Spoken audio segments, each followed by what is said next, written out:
give glory to God. naravunitse mvunika ukuguru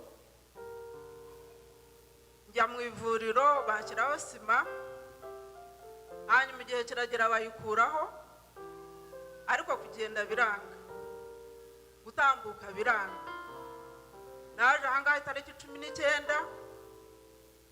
mfite imbago emera ko uyu munsi ubona amagufwa mashya. L'attend du jeune homme. mu izina rya nde Et là, on voit Bishop Rugagi en train de prier pour elle pour que ndagushimiye Mana ishobora byose. ses jambes retournent à la normale. ndagushimiye Mana ikiza Bishop igateranya Rugagi amagufwa, verse umuntu l'huile akagendana sur n'amaguru ses ye jambes. wamuhaye, kandi kuva uyu munsi imyuka y'impanuka Une ntizamusubiraho. intervention Birarangiye mu izina rya spirituelle Yesu. par les anges Amen. Mereza. sur les jambes.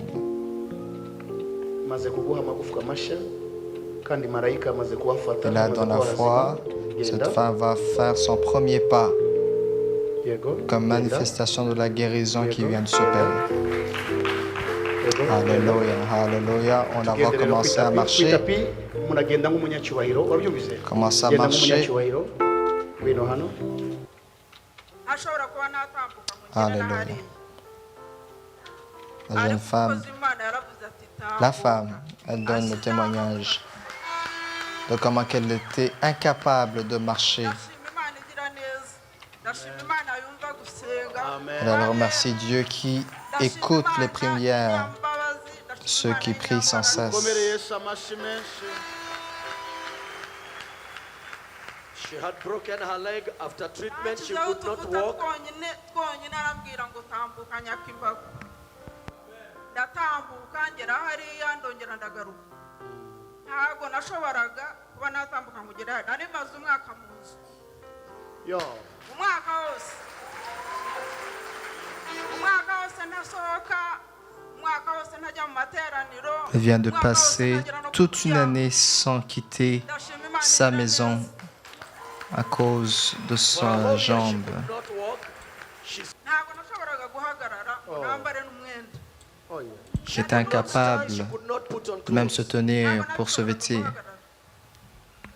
ariko abantu baje kureba byabaye igitangaza aho ntuye bakaza bakambaza uwo muntu ni Yesu ukora nka Yesu uhagurutsa abantu akabwira ngo nimutimbago nimutambuke uwo muntu ameze ati ndabwira ni hari umukozi w'Imana ufite imbaraga.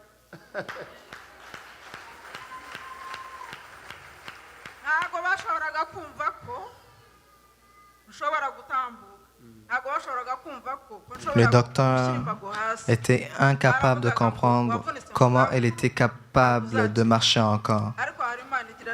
Selon les statistiques, elle ne devait plus marcher. Mais là, elle se tient en train de louer le Seigneur de ce que Dieu a fait dans sa vie.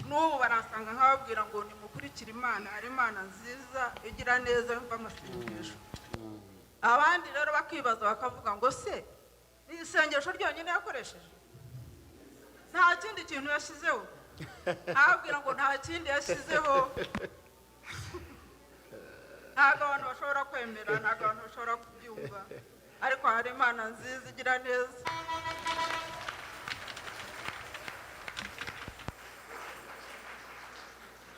uzababwire ngo n'uwo Yesu yatoranije ntabwo ari Yesu ariko babwire ngo n'uwo Yesu yatoranije kubwo buntu bwe gusa. ariko waragiye numva nsigaranya akababaro ese ko agiye noneho ntirutse no kwiruka ndatambuka ariko kwiruka sinshobora kwiruka. urashaka kwiruka? ndashaka kwiruka. She wants to run around. icara hano hafi mu kanya ndaza kuguha umwanya twiruke. Sit near here. In a short while I will give you time, we will run. ndaza kuguha umwanya uyu munsi turiruka pe. Today we are going to run. Alléluia. Amen. Là, elle donne le souhait qu'elle veut commencer